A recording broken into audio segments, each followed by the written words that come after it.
दोस्तों, ग्रीष्म ऋतु चल रही है और ग्रीष्म ऋतु में बहुत तेज़ गर्मी के कारण शरीर में रुक्षता बढ़ती है, स्निग्धता कम होती है और जल तत्व शरीर में कम हो जाता है। और गर्मी लगने से अत्यधिक पसीना आना, भूख नहीं लगना, खाना अच्छा नहीं पचना, हैजा, लू जैसी उल्टी, दस्त, इस तरह की काफ़ी सारी दिक्कतें, पैरों में जलन, हाथ पैरों में जलन, बार बार मुंह में छाले होना, अत्यधिक गर्मी, घबराहट, बेचैनी होना, शरीर का एकदम रुक्ष और गर्म हो जाना, दिक्कतें हो जाती हैं। और अगर ये दिक्कत एक बार अगर हो गई तो ठीक होने में काफ़ी समय लग जाता है और काफ़ी परेशानी होती है। तो आज अपन चर्चा करेंगे कि ग्रीष्म ऋतु में आपका आहार विहार कैसा हो। तो नोबल आयुर्वेद चैनल पर मैं डॉक्टर महेश कुमार आपका हार्दिक स्वागत है। इस चैनल पर बने रहिए। आप अगर नए हैं तो आप इस चैनल को सब्सक्राइब जरूर कीजिए आयुर्वेद की सही जानकारी के लिए। तो शुरू करते हैं। आप ग्रीष्म ऋतु में खान पान आपका कैसा हो ताकि बीमार नहीं हो। दोस्तों, ग्रीष्म ऋतु का जो आहार है वो मधुर रस युक्त होना चाहिए, मतलब मीठा का सेवन करना चाहिए। मीठे में मिठाई हो सकती है, साथ में मिश्री हो सकती है, गुड़ का और चीनी का कम सेवन करना चाहिए। मधुर पेय पदार्थ हैं उनका सेवन करना चाहिए। दूसरा, लघु होना चाहिए। लघु का मतलब होता है कि हल्का भोजन, जैसे गेहूं का दलिया है, जौ का दलिया है या चावल मूंग की खिचड़ी है। ऐसा आहार हो जो खाने में आसानी से पचने वाला हो, उसको लघु आहार कहते हैं। अगर अपन कोई हैवी खाना ले रहे हैं, भारी खाना ले रहे हैं, गुरु आहार ले रहे हैं, तो उसकी मात्रा कम करनी है ताकि वो जल्दी पच जाए। आहार स्निग्ध होना चाहिए, उसके अंदर घी पर्याप्त मात्रा में होना चाहिए। तेल का सेवन गर्मियों में कम से कम करना चाहिए। तो घी का सेवन करने के लिए दूध के अंदर घी का सेवन कर सकते हैं, खीर के अंदर घी का सेवन कर सकते हैं, सत्तू के अंदर घी का सेवन कर सकते हैं। वो आहार शीतल होना चाहिए, मतलब उसकी तासीर ठंडी होनी चाहिए। द्रवता होना चाहिए, मतलब उसके अंदर पानी की मात्रा काफ़ी ज़्यादा होनी चाहिए। अब अपन अगर बात करें कि क्या क्या चीज़ें इनमें शामिल हो सकती है, तो जौ मधुर है, गेहूं भी मधुर है, चावल भी मधुर रस युक्त है।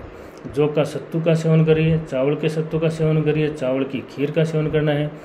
इनके अंदर चावल की खीर में, चावल के सत्तू में और जौ के सत्तू में मिश्री और घी मिलाकर सेवन करना चाहिए।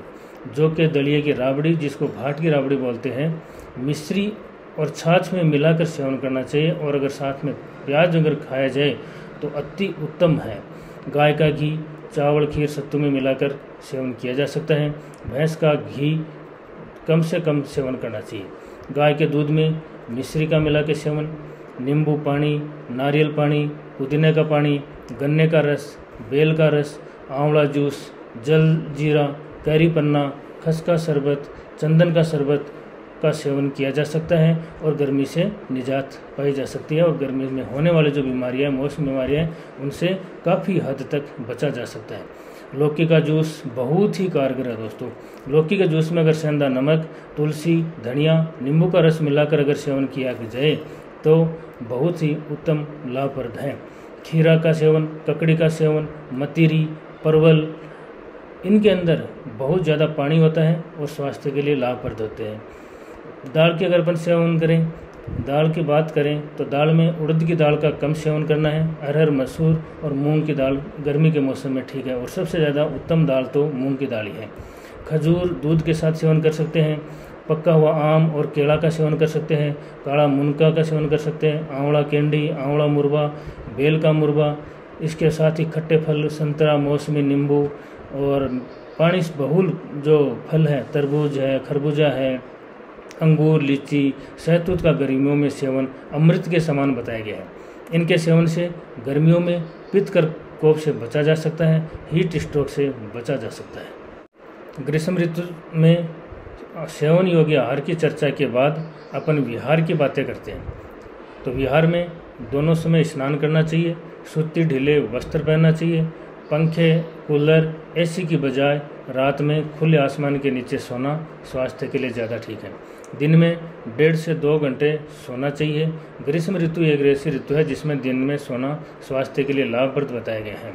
खाना बनाने के लिए मिट्टी के बर्तनों का प्रयोग अति उत्तम है। अब अपन आगे बात करते हैं कि ग्रीष्म ऋतु में क्या क्या सेवन नहीं करना चाहिए। तो सबसे पहले तो खाने में मधुर, अम्ल, लवण, तिक्त, कटु, कसा 6 रस होते हैं। तो मधुर रस का सेवन अपने बताया गया है। बाकी 5 रस वाली चीज़ें ग्रीष्म ऋतु में सेवन नहीं करनी चाहिए।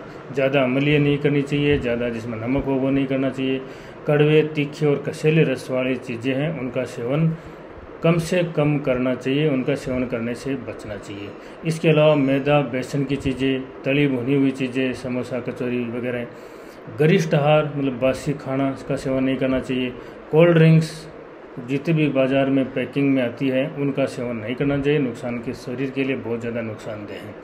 मद्यपान नहीं करना चाहिए। चाय और कॉफ़ी का प्रयोग भी ज़्यादा नहीं करना चाहिए। फ्रिज का पानी न पीना चाहिए, मटके का पानी पीना चाहिए। धूप में दोपहर के समय बाहर नहीं निकलना चाहिए। तो साथियों, ग्रीष्म ऋतुचर्या के बारे में दी गई जानकारी आपको ज़रूर अच्छी लगी होगी। अच्छी लगी है तो लाइक करें, वीडियो सभी को शेयर कीजिए ताकि सभी लाभान्वित हो सकें। फिर मिलेंगे नए वीडियो में नई जानकारी के साथ। पूरा वीडियो सुनने के लिए आप सभी का बहुत बहुत धन्यवाद। नमस्कार।